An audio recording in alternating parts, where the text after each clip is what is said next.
Welcome to Midcard Maniacs, I'm Jay, and today I'm doing a predictions video for Impact Slammiversary 2020. Yeah.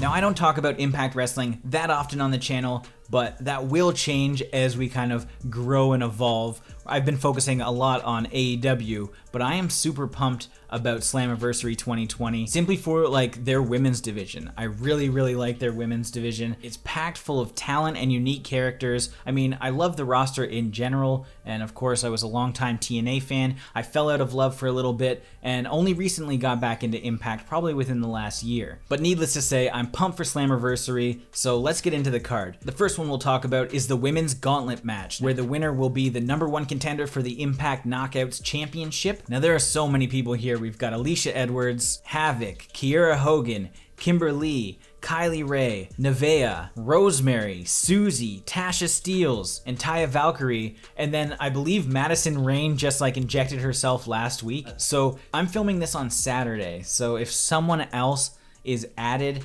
on Tuesday, then obviously I can't account for that. This is going to be a really fun match. I'm super excited because this is one of those matches where it's completely unpredictable simply because there's so many factors involved and everybody's got like their own thing going. I would think that the final people would likely be Rosemary, Taya Valkyrie, and Tasha Steelz. Steelz is one of those talents that needs to be elevated like very quickly, and I think this match could do that for her. We also know that Rosemary and Taya are going to be working together. Now, is this the time where Rosemary turns on Taya or vice versa and costs each other the win? Now, I don't necessarily want to see Taya and Jordynne go at it again, but is this Rosemary's time to shine? Maybe. I think that would be really cool. And then we also have Susie here, who, especially for like a main event, I can see coming out as Su Yung, or maybe she comes out as Susie and then gets eliminated very quickly and then re-enters as Su Yung. I think that would be cool. I don't know 100%, obviously nobody knows 100%. That's what these prediction videos are all about.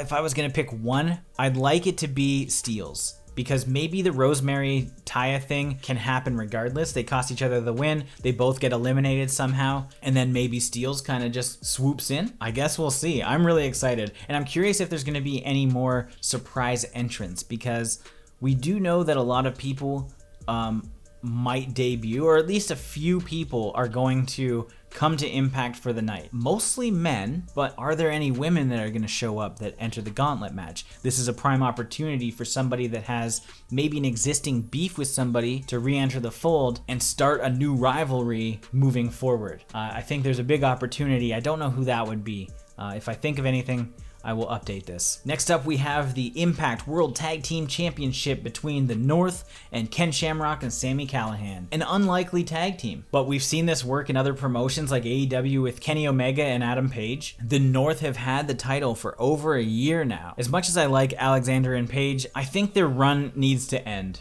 I think we need to see something different. And with Shamrock and Callihan, I think we have the opportunity to just have some new matchups in the future for the tag division, and I think it's needed. We need like a little refresher, because seeing the North with the titles for so long, it loses its meaning. Now, I don't necessarily know how this would fit in, but the fact that this is for the tag team championship, this is where we could see our first like appearance of somebody from outside of Impact coming back in. Potentially this is where Aces and Eights could reform with the addition of Gallows and Anderson, and I saw that Bully Ray didn't re-sign with ROH, so that's a potential that we could have these three get D-Lo, and maybe they come out after the match to challenge Shamrock and Callihan. I think that's a real possibility, and it would be great, because otherwise this match isn't that intriguing to me. So I think it needs a little extra to it. Next up, we have one of my most anticipated matches, which is the Impact X Division Championship between Willie Mack, the current champ,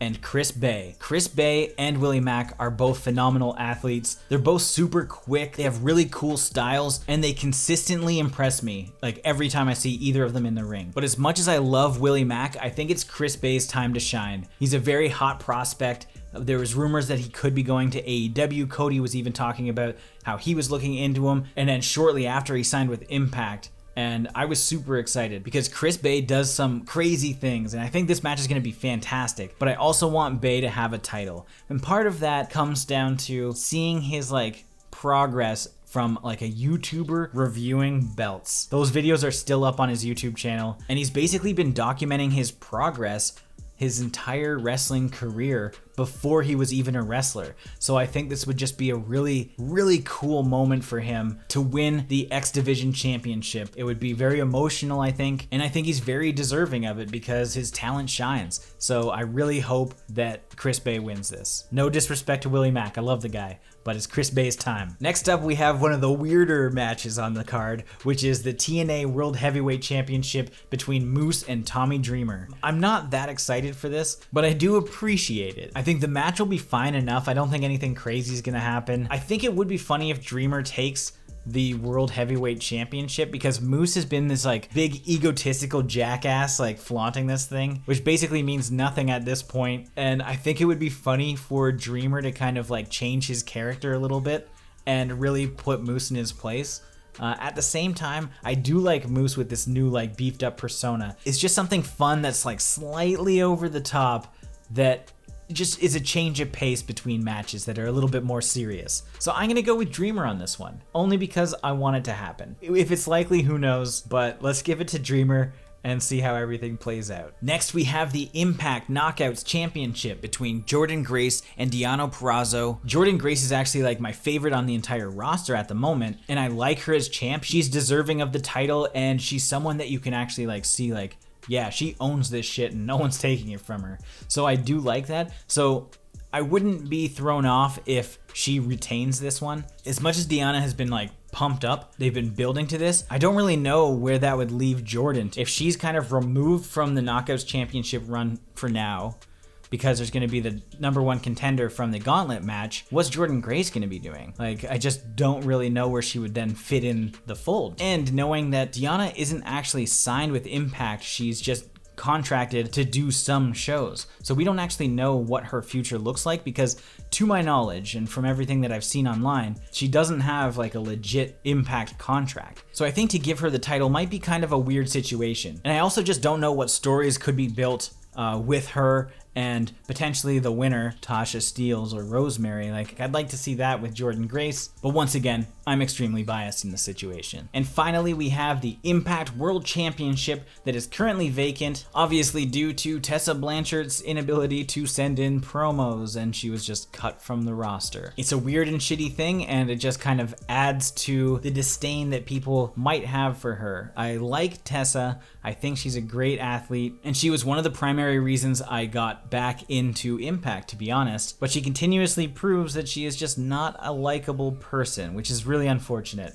Hopefully she corrects her path as she grows up, because I think she's only like 23 or 24 or something. So she's got time to fix and mend and grow. But in the case of the Impact World Championship, it is currently vacant. We've got Eddie Edwards, Trey Miguel, Ace Austin, and a mystery opponent. I think this is going to be a really cool match.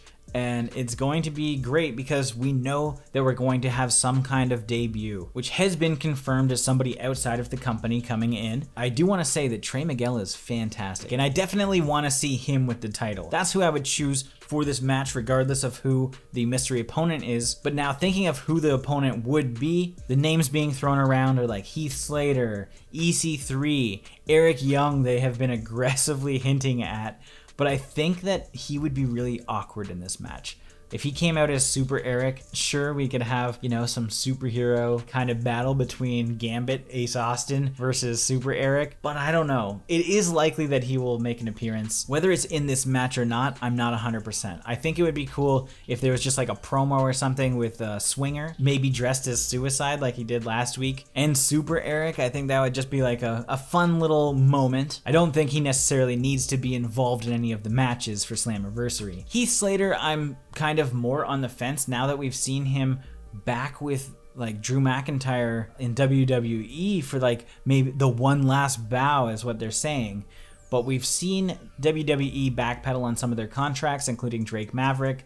Heath Slater could be one of those people. Maybe they're putting the band back together and we're getting 3MB. Who knows? Maybe if it was EC3, he could win the world championship right out the gate. If it's EC3, he's taking the title. Otherwise, it's Trey. EC3 would be so good. He's just a great character that was underutilized in WWE. He was great in Impact prior with him and Spud, and I really hope that he comes back into Impact. His promo work is just so good. He's a great wrestler, and I kind of just want, like, you know, that scumbag MJF type heel back in Impact, because we don't necessarily have that. Arguably, you could say that Ace Austin is kind of being that sleazier guy. Thankfully, they dropped the sleeping with Miguel's mom thing, but who knows, that might come up again at this. I really hope not. But in any case, I think that it would be EC3 for the title. If it's not EC3, Trey Miguel takes it, and I'll be happy either way. And those have been my predictions. What do you guys think? Let me know in the comments. I'll put the match card so you can copy and paste it, and you can let me know who you think's going to take each match,